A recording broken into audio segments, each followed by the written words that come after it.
I never expected that a simple home renovation project would change my life. But that's exactly what happened when a contractor's apprentice carried in the new door, closed it behind us, and inadvertently shut out my old world forever. It started, as these things often do, with something broken. My house was my sanctuary and my ongoing battle. A charming, slightly dilapidated craftsman bungalow I'd bought for a steal, mostly because it needed the kind of love and attention I had in spades, and the kind of money I did not. For 2 years, I'd been slowly nursing it back to health, room by room, project by project. I learned to patch drywall, rewire a light fixture, and reglaze a window. But the front door was beyond my skill set. It was a beautiful, heavy oak thing, original to the house, but time and weather had warped its frame and splintered its core. It sighed and groaned with every opening and bled cold air all winter. So, I finally did what any sensible, tool belt-wearing amateur does when faced with a problem that could genuinely compromise the structural integrity of his home. I called a professional. His name was Mr. Henderson, a stout man in his late 50s with a kind face and hands like worn leather gloves. He came, he measured, he quoted a price that made my stomach clench, and I agreed to it. A week later, his truck pulled up, and he wasn't alone. Hopping out of the passenger side was a young man who looked to be in his mid-20s. He was tall, with the kind of lean, wiry strength you get from real labor, not from a gym. He had dark, unruly hair that fell across his forehead and a jawline that could have been carved from the same oak as my old door. He moved with an easy, unself-conscious grace, grabbing tools from the truck bed with an economy of motion that was almost mesmerizing to watch. Let me take you back for a moment. My life at that point was orderly. I'm Lucas, and I work from home as a graphic designer. My days consisted of staring at screens, moving pixels around until they looked right, and communicating with clients through a sterile wall of emails and video calls. My social life was a quiet hum of occasional dinners with a few close friends. It was comfortable, predictable, and, if I was being honest with myself in the lonely hours after midnight, profoundly solitary. I was an observer by nature and by profession, always on the outside looking in. So when this young man, this apprentice, walked onto my property, he was just another detail to observe. Mr. Henderson introduced him simply as Julian. Julian gave me a brief, polite nod, his eyes, a startlingly clear shade of blue, meeting mine for just a second before flicking away to assess the job. There was no warmth in the glance, just professional appraisal. I registered him the way you register a handsome actor in a movie, a pleasant visual, but entirely removed from your own reality. He was, to my practiced eye, a perfect specimen of the kind of man who would never, ever look twice at someone like me. Straight, confident, and occupying a world of physical competence I could only dream of. They got to work immediately, and the rhythmic violence of demolition began. The sound of a pry bar groaning against old wood, the sharp crack of the frame giving way, the thud of the old door being leaned against the porch railing for the last time. I watched from the living room window, feigning work on my laptop. I saw the easy camaraderie between them, the shared language of nods and grunts, the way Mr. Henderson would point, and Julian would understand instantly, moving to brace a frame or fetch a tool. I found myself watching Julian more than I should have. I watched the muscles in his back and shoulders shift under his worn t-shirt as he helped lift the heavy old door. I watched the intense focus on his face as he chiseled away at the stubborn remnants of the old frame, a light sheen of sweat glistening on his temples. It was a purely aesthetic appreciation, I told myself, the way one might appreciate a sculpture. It was detached, safe. The first day ended with a gaping hole where my front door used to be, now covered with a thick sheet of plywood. They cleaned up meticulously, leaving no trace of their work besides the obvious void. "We'll be back tomorrow morning to set the new frame and hang the door," Mr. Henderson said, wiping his brow. Julian just nodded again in my direction, already loading tools into the truck. He still hadn't said a single word to me, and that was fine. It was easier that way. The next morning, however, only one truck pulled into my driveway. It was Julian's, a slightly beat-up but clean Ford Ranger. He got out alone. He walked up the path with that same long-legged stride, carrying a coffee in one hand and a toolbox in the other. I met him at the plywood barrier. "Morning," I said, my voice feeling strangely loud in the quiet air.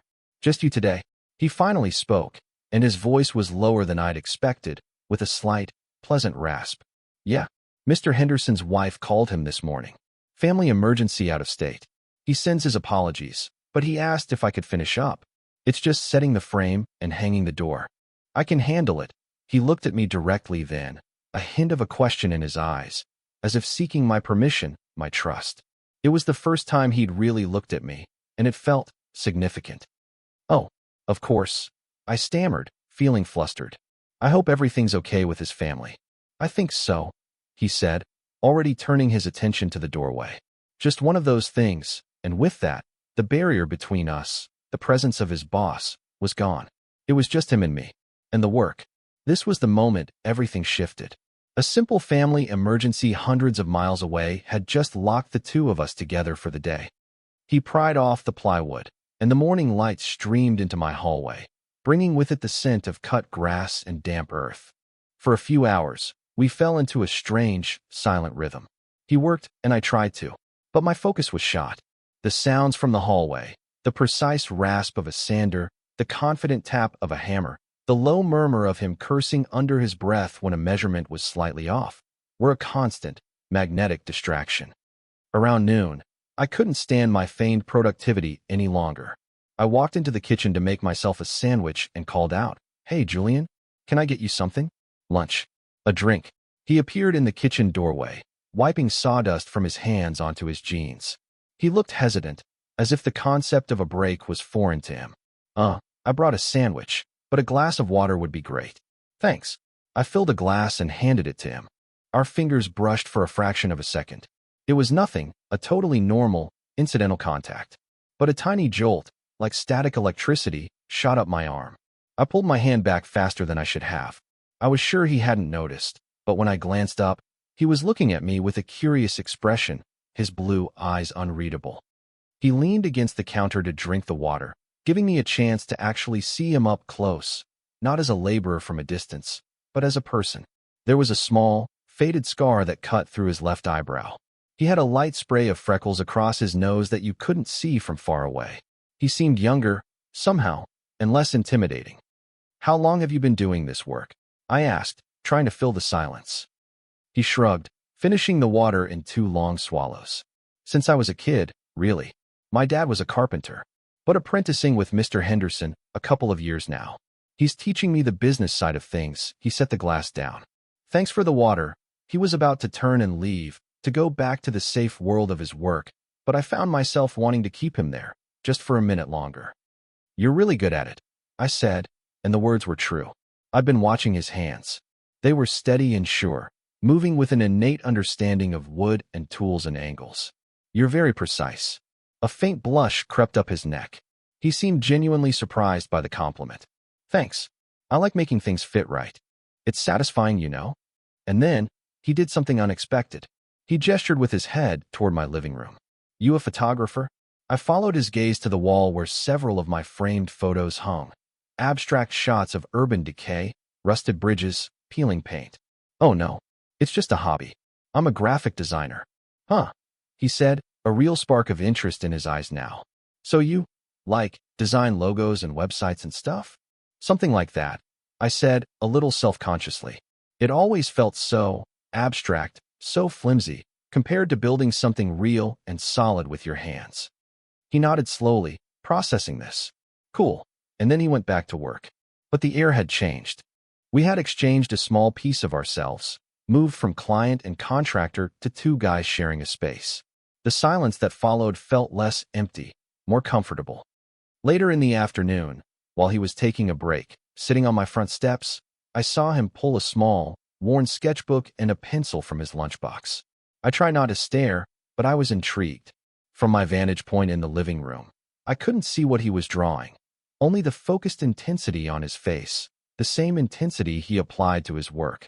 The pencil moved quickly, his brow furrowed in concentration. Here was the first crack in the facade I'd built for him. The hands that could expertly wield a hammer could also hold a pencil with delicate precision. A little while later, he came back inside to start on the final adjustments. He'd left the sketchbook on the porch railing. As I passed by to offer him another drink, my curiosity got the better of me. I glanced down at the open page. I expected doodles, or maybe sketches of tools or trucks. But what I saw stopped me cold. It was a drawing of a house. Not just any house, but a beautifully rendered architectural sketch of a small, modern cabin, complete with complex angles, wide glass windows, and intricate notes on materials and load-bearing walls scribbled in the margins. It was detailed, thoughtful, and incredibly good. This wasn't a hobby. This was a passion. He came back out just as I was pulling my eyes away, and he knew I'd seen it. A flicker of something, panic, maybe, or embarrassment, crossed his face. He quickly snatched the sketchbook and shoved it back into his bag. "Sorry," I said immediately. "I didn't mean to pry. That was really impressive." He wouldn't look at me.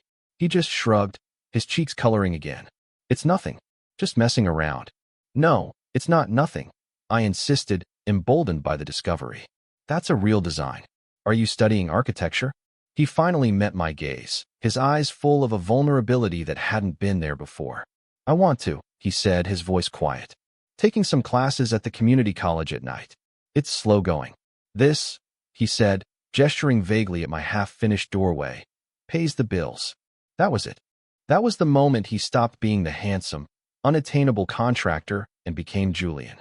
A person with dreams that were bigger than his current reality, with a secret talent he kept hidden away.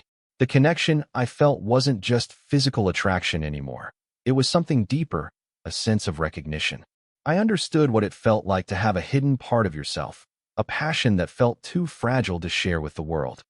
And then, as if on cue, the sky outside began to darken.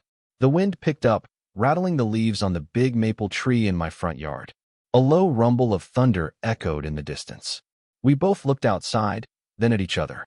The forecast had mentioned a chance of storms, but this felt like it was coming in fast and hard. "I need to get this door in place," he said, his voice all business again, the vulnerable moment sealed away. "Before that hits."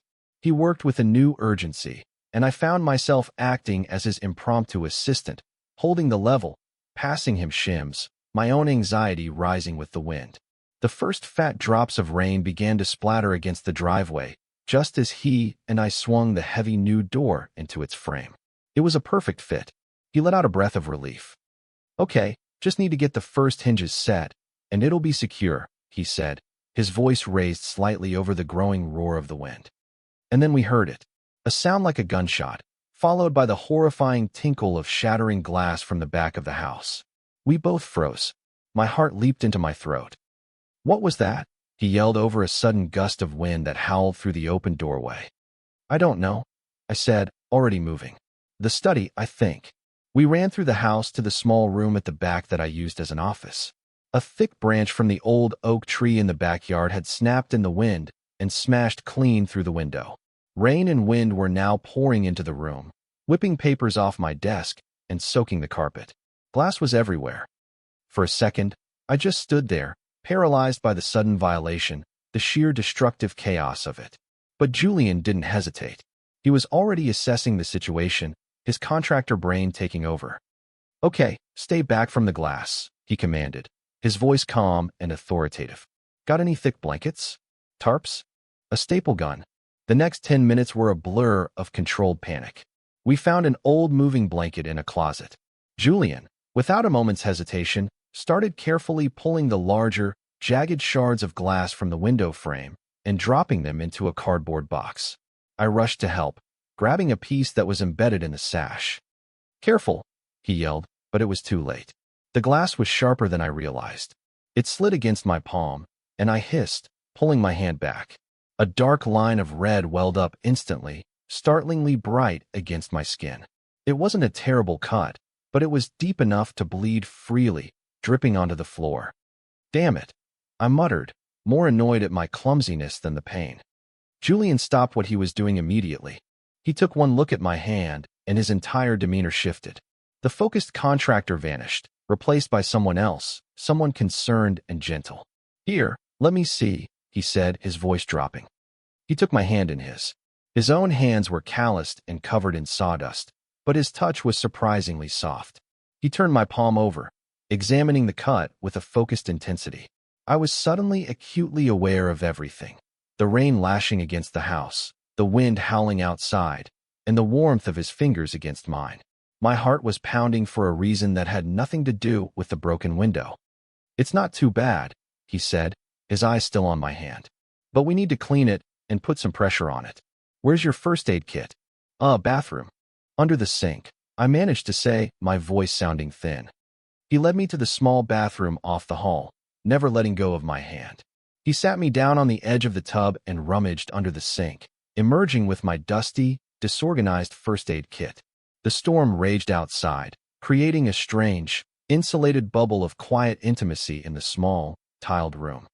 He turned on the tap, adjusted the water until it was lukewarm, and then gently guided my hand under the stream. I flinched as the water hit the cut, but his other hand came up to rest lightly on my arm, a steadying, reassuring pressure. He just held it there, saying nothing, until I relaxed. He worked with a quiet, focused competence that was utterly captivating. He washed the cut carefully, his movements precise and gentle. He blotted it dry with a piece of gauze, his touch so light it was barely there. The whole time, he kept his eyes on my hand, his brow furrowed in concentration. I, on the other hand, couldn't stop looking at him, at the way his dark hair was damp from the rain, at the serious, concerned set of his mouth, at the sheer, unexpected tenderness of the moment. He found a tube of antiseptic ointment and squeezed a small amount onto a cotton swab. "This might sting a little," he said, his voice a low murmur. He looked up and met my eyes for the first time since we'd entered the bathroom. The air crackled. The world outside, the broken window, the half-hung door, it all just melted away. There was only the small, enclosed space, the sound of the rain, and his impossibly blue eyes holding mine. I just nodded, unable to speak. He applied the ointment, and I barely felt the sting. Then he took a roll of gauze and a fresh bandage. He wrapped my hand with an expert skill, his fingers moving deftly. When he was finished, he didn't let go right away. His thumb stroked gently over the back of my hand, a brief, almost unconscious gesture that sent a shockwave straight through my chest. He finally released my hand, his gaze dropping. "There," he said, his voice sounding a little rough. "That should do it." "Thank you," I breathed. It felt like the most inadequate phrase in the world. We just sat there for a long moment in the quiet of the bathroom, the roar of the storm a distant backdrop. The professional boundary between us hadn't just been blurred. It had been shattered, like the window pane in the other room. Something new and fragile and terrifyingly hopeful was being built in its place, and neither of us knew what to do with it. The aftermath of the storm was almost more unsettling than the storm itself. The rain softened to a drizzle, and a watery, gray light filtered through the clouds. Julian, all business once more, efficiently tacked the heavy blanket over the broken window, securing the room from the elements. Then, with a focus that felt almost forced, he went back to the front door. I watched him, my bandaged hand throbbing in time with my heartbeat. The easy silence we had found earlier was gone, replaced by a thick, charged tension. Every movement seemed freighted with new meaning. When he knelt to drill the final screws into the hinges, I was hyper-aware of the strain in his shoulders. When he stood up to test the swing of the door, his eyes briefly met mine across the room, and he looked away so fast it was like he'd been burned. He finished the job.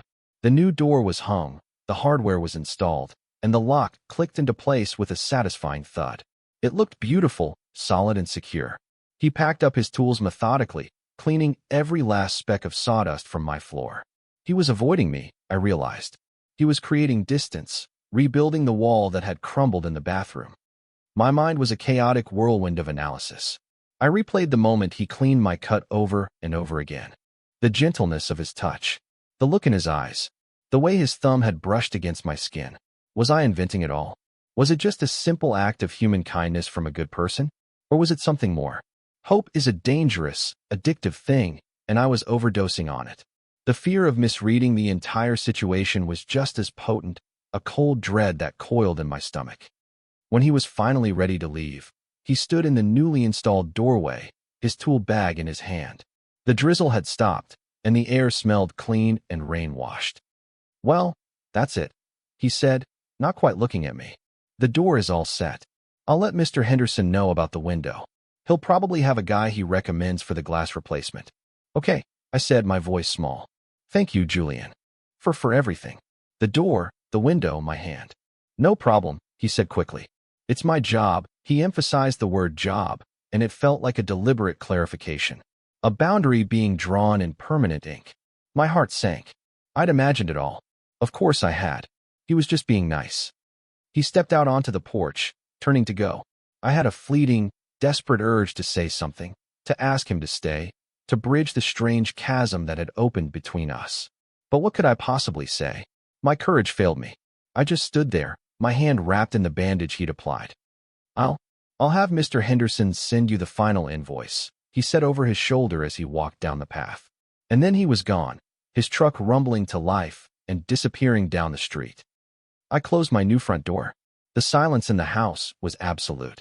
It felt heavier, deeper than before. I leaned my forehead against the cool, freshly painted wood and let out a long, shaky breath. I was an idiot. A lonely man who had mistaken basic human decency for a spark of connection because he so desperately wanted it to be one. The next few days were a special kind of torment, a limbo of my own making. I tried to work, but my thoughts kept drifting. I'd find myself staring at the new door, tracing the lines of the wood grain, remembering the feel of his hands. I'd look at the bandage on my palm, a stark, white reminder of that charged intimacy in the bathroom. Every time a truck that sounded remotely like his drove down my street, my head would snap up, a ridiculous jolt of hope followed by the dull thud of disappointment. I overanalyzed every single second of that day. It was a form of self-torture, right? Rerunning the film in my head, zooming in, looking for clues I might have missed. The way he blushed when I complimented his work. The flicker of panic when I saw his sketchbook. The intense focus in his eyes when he held my hand. Each piece of evidence could be argued two ways. He was just shy. He was just embarrassed. He was just a kind person helping someone who was hurt. My logical brain told me to let it go, to file Julian under handsome contractor and move on with my quiet, orderly life. But my heart, that stubborn, foolish organ, refused to listen. 2 days after the storm, Mr. Henderson called. He apologized profusely for the family emergency and the broken window. He told me he'd taken the cost of the glass replacement off my bill and that Julian had spoken very highly of my patience during the whole ordeal. There was nothing in his tone to suggest anything other than a normal, professional interaction had taken place. It was another nail in the coffin of my ridiculous hopes. The new glazier came and replaced the window. I took the bandage off my hand. The cut was already healing, a thin pink line that I knew would eventually fade, just like the memory probably should. The house was back to normal. Everything was fixed. Everything except the new, hollow ache in my chest. Then, on a Tuesday evening a full week after the storm, my doorbell rang. My heart did a stupid, painful leap. I wasn't expecting anyone. I walked to the door, my pulse thrumming in my ears, and looked through the peephole. It was him. It was Julian. He was standing on my porch, not in his work clothes, but in a simple dark t-shirt and jeans. He looked nervous, shifting his weight from one foot to the other, his hands shoved into his pockets. My mind went completely blank. What was he doing here? I took a deep breath and opened the door. Julian, I said, and I was proud that my voice came out steady, even if my insides were a mess. Hey, is everything all right? He gave me a small, anxious smile. Yeah. Hi, Lucas. Sorry to just show up like this. I was in the neighborhood, and I just wanted to, check on the door. Make sure the seal settled right after the rain and everything. It was the flimsiest excuse I had ever heard. You don't check on a door seal a week later. Especially not in the evening. This was something else. My heart started beating faster, a frantic, hopeful rhythm. Oh, I said, trying to sound casual. Sure. Come in. He stepped inside, and I closed the door behind him. The sound of the latch clicking into place seemed to echo in the hallway. He was even more handsome than I remembered. He smelled faintly of soap and something else, something clean and warm. He walked over to the door and pretended to inspect the frame, running his hand along the edge. The silence stretched, thick and heavy with unspoken things. Finally, he dropped his hand and turned to face me. The nervous pretense fell away, replaced by an expression of raw vulnerability that mirrored what I was feeling. That's a lie, he said, his voice quiet but clear. I'm not here to check on the door. I just waited, my breath caught in my throat. He took a small step closer. I'm here because I haven't been able to stop thinking about that day. About you, he swallowed hard, his gaze locked on mine. Look, I know this is probably way out of line. I was working for you. But when you cut your hand, and I don't know, something happened. For me, anyway. And I've been driving myself crazy all week wondering if I just imagined it. The relief that washed over me was so intense, it almost made me dizzy. It was like I'd been holding my breath for a week and could finally let it out. He had felt it too. I hadn't made it all up. You didn't imagine it, I whispered, the words feeling huge and momentous. I felt it too. A slow, beautiful smile spread across his face, transforming his entire expression.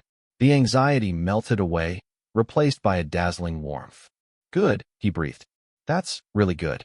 He took another step, closing the remaining distance between us. He was so close now I could feel the warmth radiating from his body. He tentatively reached out and touched my hand, the one he had bandaged. He gently traced the faint pink line of the healing cut with his thumb. It was the same gesture from the bathroom, but this time, it wasn't unconscious or accidental. It was deliberate. It was a question. I was so worried, he confessed, his voice dropping to a husky murmur. I thought you'd think I was just some dumb jock who couldn't tell the difference between being nice and this. The truth is, I could have stopped working before that storm hit. I saw it coming, but I didn't want to leave. My heart felt like it was going to burst. All my overthinking, all my anxiety, all the scenarios I'd played out in my head, none of them had prepared me for the simple, stunning honesty of his confession. I didn't want you to leave either, I admitted, my voice as soft as his. He looked down at my hand, then back up to my eyes. And then he leaned in and kissed me. It wasn't tentative or questioning. It was a kiss of pure relief, of confirmation. It was firm and gentle all at once, a silent conversation that said everything we had been struggling to put into words. It tasted of hope and rain and the promise of something new and real. When we finally broke apart, we just stood there, foreheads resting against each other, breathing each other in. So, he said, a happy, breathless laugh in his voice. The door's okay then? I laughed too, a sound of pure joy. Yeah, I said, my hand finding his and lacing our fingers together. It felt right. It felt like coming home. The door is perfect. The weeks that followed felt like waking up from a long, gray dream into a world of color. We took things slowly at first, but with an underlying certainty that was new and exhilarating for me. Our first official date was a trip to an architectural salvage yard, where we spent hours digging through dusty piles of old fixtures and stained glass, talking about the houses we wanted to build someday. He would talk about structure and light and materials, and I would talk about feeling and mood and story. We were two sides of the same coin. He started spending more and more time at my house, which quickly began to feel like our house. His worn sketchbook found a permanent home on the coffee table, right next to my design books. Sometimes, in the evenings, I'd work on a logo at my desk while he sat on the sofa, pencil flying across the page, designing a future I was suddenly, thrillingly, a part of. We fell into a comfortable, domestic rhythm. I learned that he hummed when he was concentrating, that he was fiercely competitive at board games, and that his confident exterior hid a deep well of sensitivity and a surprisingly goofy sense of humor. He learned that I couldn't cook to save my life, that I needed absolute quiet when I was on a creative deadline, and that I had a ridiculous obsession with old black and white movies. We were learning each other's language, the small, intimate details that build a life together. One Saturday, a few months later, we were working in the yard together. We'd decided the overgrown mess of bushes in the back needed a complete overhaul. Julian had sketched out a whole new landscape plan, complete with a stone patio and a vegetable garden. He was showing me how to properly dig a footing for a retaining wall, his hands patiently guiding mine on the shovel. The sun was warm on our backs, and the air smelled of turned earth and cut grass. I stopped for a moment, leaning on the shovel, and just watched him. He was laughing, trying to wipe a smudge of dirt off his nose with the back of his already dirty hand, his blue eyes crinkling at the corners. In that moment, a wave of profound gratitude washed over me. I looked from his happy, dirt-smudged face back toward the house, toward the front door, standing strong and solid in its frame. It was more than just a door now. It was a symbol. It was the entry point not just to my home, but to this new, incredible life. It's funny, isn't it? You spend so much time building walls to protect yourself, carefully curating a life that feels safe and predictable. You think you have everything under control. And then one day, someone walks through a hole in your wall, someone you never expected, and they don't just fix the broken frame. They rebuild the entire house, making it stronger and more beautiful than you ever could have imagined on your own. You just have to be brave enough to let them in.